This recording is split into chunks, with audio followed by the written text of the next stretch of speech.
ራስን በዚህ ደረጃ ታወርዳለህ? መውጫ መግቢያ እንዳሰጣት ልጅቷ ነግራኛለች። ተዋት እንጂ። ቆይ ከዚህ ቤት እንግዳ መኖር የለበትም? በዛ ላይ ደግሞ ያለ ደረጃ ምንድን ነው?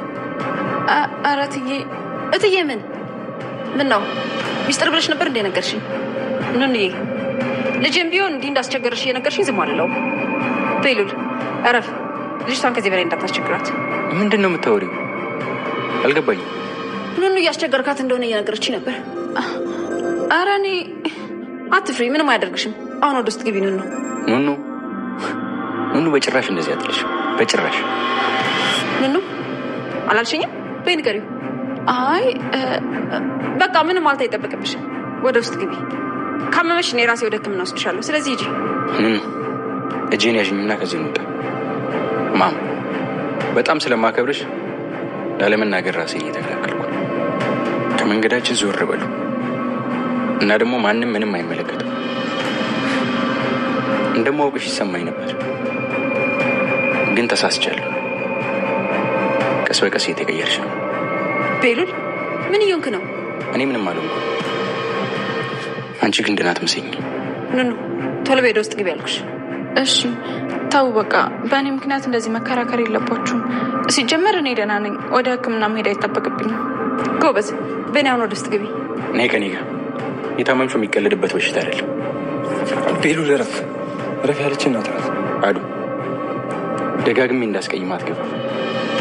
በቃ ተወኝ። እትዬ ምን መሰለሽ፣ ለእኔ አልታዘዝም ብለሽ መልስ እየሰጠሽ ነው። እና ያልኩሽ ቤሉል ሄደችም ከኔ ጋር ትሄዳለች። ደግሞ አንተ ጮኛ ያለ ሰው ነው። ከማንም ሴት ጋር አትንዘላዘል። ማም የምታወሪው ነገር በሙሉ ያሳፍራል። እኔ ከአንቺ እናልጠብቅ።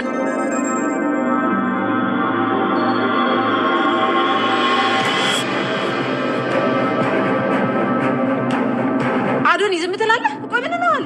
ምን እንዳደረግልሽ ፈልገሽ ነው? ኧረ እንደዚህ ገፈታትሩኝ ሲሄድ እያየ ዝም ትላለህ?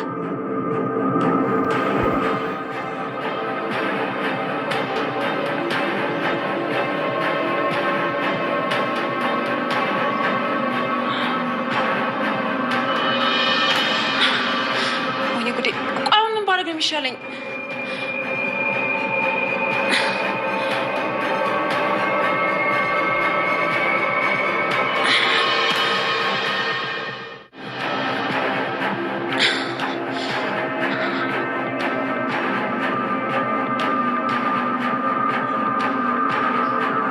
ሄሎ፣ ይኸውልህ ስማኝ። አሁን ቤሉል ኑኑ ይዟት እየወጣ ነው። ቶሎ ብለህ የሆነ ነገር አድርግ። ምን ላድርግ? ምን ፈልገሽ ነው ደግሞ? የት ነው የወጡት? እየጠፉ ነው እንዴ? አይደለም፣ ሊያስመረምራት ነው። ቴዲ እባክህን የሆነ ነገር አድርግ። ታዲያ እንዴ ከወጡ ምን አደርጋለሁ? ቴዲ የሆነ ነገር ማድረግ ትችላለህ። እኔ በአንተ ተማመናለሁ። በቃ ዝም ብለህ አንድ ነገር አድርግ። እሺ ምን ላድርግ? አሳግታቸው። በቃ ቶሎ በል አሳግታቸውና የሆነ ነገር እንፈጥራለን። እንዴ ምን መሆንሽ ነው? አሳግታቸው እስቲ ትንሽ አይከብድሽም? በቃ ልጆቹን ታያቸው እንጂ።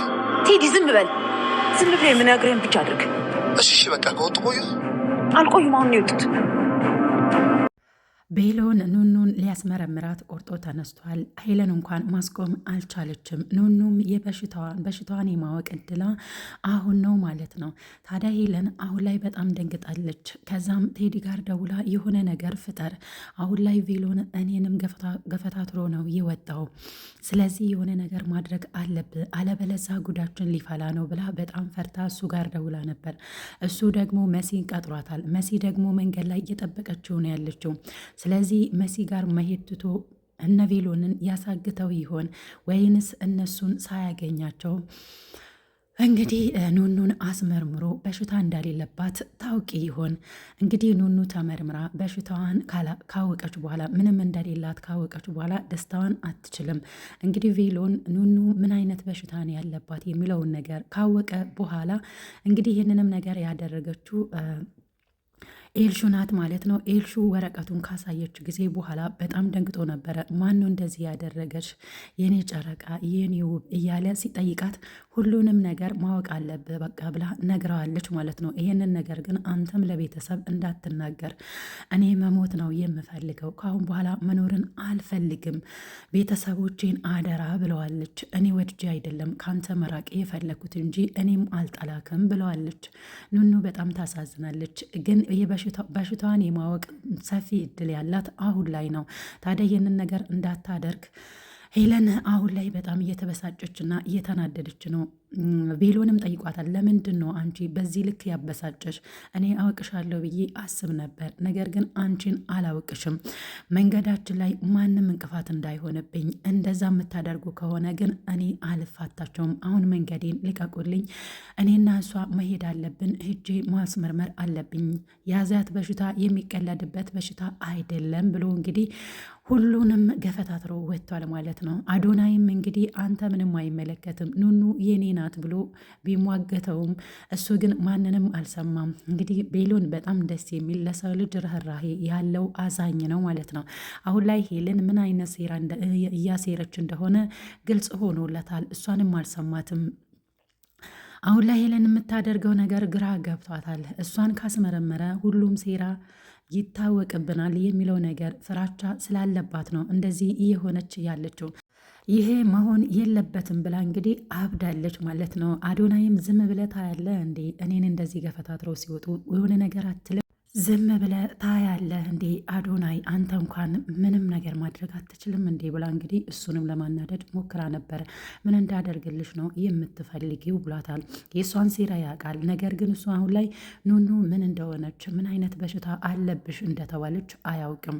ምክንያቱም ኤልሹ ከወንድሟ ብቻ ነው መጠበቅ የምትፈልገው እንጂ ከአዶናይ መጠበቅ ይሄን ያህል አልፈለገችም። በሽታውን ለማንም አልተናገረችም ከሱ ውጪ ማለት ነው።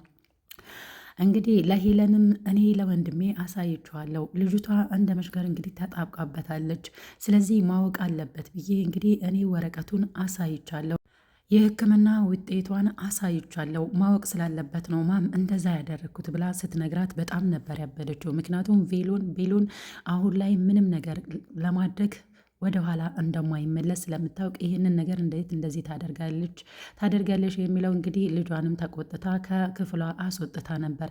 ሄለን እንግዲህ መጨረሻዋ ምን ይሆን? የገዛ ልጆቿን እንኳን እንግዲህ አትወድም። የእንጀራ ልጇ እንግዲህ ማለት የራሷ ልጅ ነው። በዚህ ልክ እንግዲህ የእንጀራ እናት ጭካኔ እያየን ያለ ነው ሄለን ላይ። በዛ ላይ ደግሞ የቤሎን አጎት ከቤት ውጪ ብሏታል። ይህንንም ነገር ረስታ እንግዲህ አሁን ላይ ሄለን ላይ ብዙ ነገሮች ተደራርበዋል። የምታደርገውን ነገር አታለች። ሁሉንም ነገር እንግዲህ ቴዲን እያማከረች ነው እያደረገች ያለችው። ቴዲ ደግሞ አሁን ላይ እሷን ለማስወደቅ በጣም እየጣረ ነው ያለው። አሁን ላይ መሲን ለማግኘት ሙከራ እያደረገ ነው። እንዲሁም ደግሞ መሲ እንግዲህ የምታገኝበት ቦታ ላይ ደርሳለች። እሱ አሁን ሁለት ቦታ ነው እየታዘዘው። አንድ ሄለን ያዘዘችው ቤሎንና ኑኑን አግታቸው ብላለች። ያግታቸው ይሆን ወይንስ አምልጠው ሐኪም ቤት ሄደው ኑኑ በሽታ እንደሌለባት ታውቅ ይሆን? እስኪ እናንተ ግምታችሁን አስቀምጡ። ኑኑ ሄዳ ታይታ ነፃ መሆኗን ካወቀች በኋላ የምር ደስታዋን አትችልም። እስከዛሬ ድረስ ማን ነው ይሄንን ሴራ እያደረገ ያለው የሚለው ነገር የምትመረምር እንዲሁም ደግሞ ለማወቅ ጥረት የምታደርግ ይመስለኛል። እኔ ያኔ እንግዲህ የታገተች ጊዜ ነው የመረዙኝ ብላ ነው የምታስበው። ኤልሹ እንግዲህ ይህንን ነገር ያደረጉት ሄለን እና ቴዲ ናቸው። በሽታ እንዳሌለብ ቴዲ ነው እንጂ እንደዛ ያደረገው ሄለን እንኳን በዚህ በሽታ መበከል ትፈልግ ነበር እሷን። ቴዲ ግን በነገራችን ላይ አንዳንድ ጊዜ ርኅራሄ አለው ማለት ነው። ኑኑን እንግዲህ በዚህ በሽታ አልበከላትም፣ ዝም ብሎ ነው የተዋት። ነገር ግን እሷ እንግዲህ ሐኪም ቤት ከወሰደች በኋላ ነው ወረቀቱን ብር ከፍላ ያጻፈችው እንጂ ኑኑ በሽታ ኖሮባት አይደለም። ይህንን ነገር ደግሞ እሷም አምና አልተቀበለችም። አያመኝም ብላ መድኃኒቱንም እየወሰደች አይደለም። ታዲያ መድኃኒቱን እየወሰድኩ አይደለሁም መሞት እፈልጋለሁ ስላለችው ነው እንግዲህ ቤሎን ወደ ሕክምና ወስድሻለሁ ያላት እንጂ ሁሉንም ነገር ለማወቅ ምርመራ ላያደርጋት አልነበረም። ነገር ግን መድኃኒቱን መጠቀም መቻል አለብሽ፣ አለበለዛ እድሜ አይኖርሽም የሚለውን ነገር ለማሳየት ነው። እናም ደግሞ የሄለን ሴራ ስለገባው ነው። በሌላ በኩል አዶናይ እና መኩ አፋጠዋታል ሄለን። ገጠር ላይ ብዙ ሰው እየፈለገች ነው። አንቺ አሁን ላይ ምን እየሰራሽ ነው ያለሽው? ምን አይነት ህጻናቶችን ነው አንቺ የምትረጃቸው? እስከ ዛሬ ድረስ ይህ ነገር እኛ እናውቅም ነበር፣ እዛም እየተፈለግሽ ነው የሚለውን ነገር እንግዲህ ምስክር አድርጎ አዶናይ መኩን አምጥቶ ሲያፋጥጣት ነበረ። አሁን ላይ ግን መኩን ለብቻ አናግረዋለች ማለት ነው ወይዘሮ ሄለን። አሁን ብዙ ጥያቄዎች እያቀረበብኝ ነው፣ ጠምዶ ይዞኛል አዶናይ። ስለዚህ ያልከው ነገር እኔና አንተ እንስማማና መልሰ ዋሸው። እኔ እንደዛ ያልኩክ አውቄ ነው፣ ውሸቴን ነው በልና ዋሽና እኔና አንተ እንስማማ ብለዋለች። መኩም እንግዲህ ምን አይነት ጣጣ ውስጥ ነው የገባሁት? እንዴት ይሄን ነገር ነግሬው መልሼ ቃሌን እክዳለሁ የሚለው ነገር ጨንቆታል ማለት ነው። ሄለን ግን ይህንን ነገር ማድረግ አለብን፣ እኔና አንተ መስማማት አለብን። ጓደኛዬ በህይወት እያለች ህጻናቶችን ታሳድግ ነበር። የእሷ አደራ ስላለብኝ ነው ይህንን ነገር እያደረግኩ ያለሁትኝ። እኔ ምንም አይነት ህፃን እዛ እንደማረዳና እንደማላሳድግ አድርገህ ለአዶናይ ትነግረዋለህ፣ ትዋሸዋለህ። ስለዚህ ይህንን ነገር ማድረግ አለብን። አሁን ደክሞኛል፣ ገብቼ ልረፍ፣ ሌላውን ነገር እናወራለን ብላ እንግዲህ እሱንም ለማሳመን ሞክራለች። ሙሉ በሙሉ ባያምናትም ነገር ግን አሁን ላይ እንዴት ነው ቃሌን የምክደው የሚለው ነገር ግራ ገብቶታል። እሱም እንግዲህ ይክደው ይሆን? ከካደም እንግዲህ አዶናይ ብዙ ነገሮችን ስለ ሄለን ያውቃል። መኩ ላያምነው ይችላል። መኩ በዚህ ልክ ለምንድን ነው ከሄለን ጋር የምትተባበረው የሚለውንም ነገር ጥያቄ ሊያቀርብለት ይችላል ማለት ነው። መኩ አላወቀም እንጂ እህቱንም እያሰቃየች መሆኑን ካወቀ በኋላ እንግዲህ ምን አይነት እርምጃ ሄለን ላይ እንደሚወስድ መገመት አያቅትም ማለት ነው። ውድና የተከበራችሁ የቻናሌ ቤተሰቦች እንዴት ናችሁ? እኔ ያለው እግዚአብሔር ይመስገን። ለቻናሌ አዲስ ከሆናችሁ ሰብስክራይብ ማድረጋችሁን እንዳትረሱ። ስለተከታተላችሁኝ እጅግ አድርጌ አመሰግናለሁ። በሌላ በቀጣይ ቪዲዮ እስከምንገናኝ ድረስ ቸር ሰንብቱ።